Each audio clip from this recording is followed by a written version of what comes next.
Rodziny rano izy miravagna na mafeaza ny foko kotojanao izy nagnaraka na tegna tompo tegna lany fagnahy nagnino zaho zany lasa daladala aminazy koa tsy mahita naja tegna tsy azoazo niaigny tsy tafipetraka aminazy agny fo saigny najiaby hodagnin'olona tegna lasa saigna nefa tsy endra maso ategna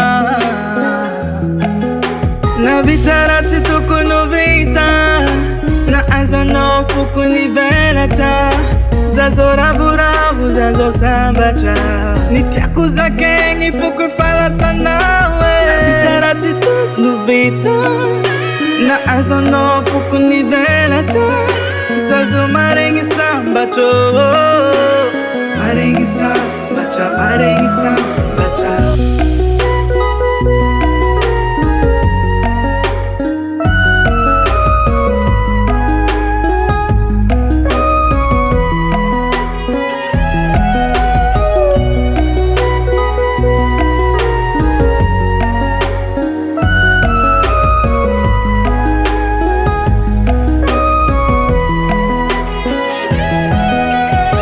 kuranga maiti ambarakonoa sikuranga tandalambe favangatini fuk mama sifananga kuweni yaratika miengi zeita kujapi yaratika uma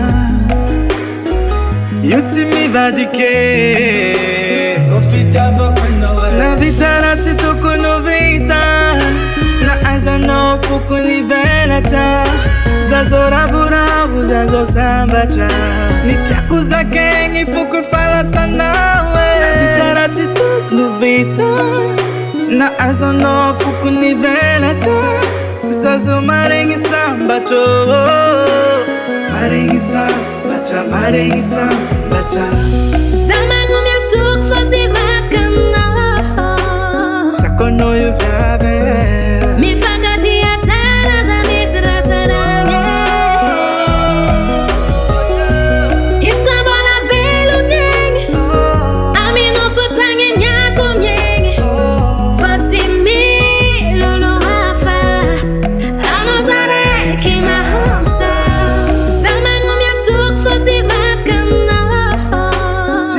Camina kwazao mifagadia tena za misra sarange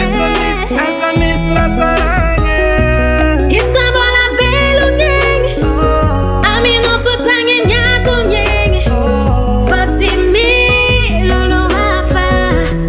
anozare kimahamsa Nabanya record on the beat.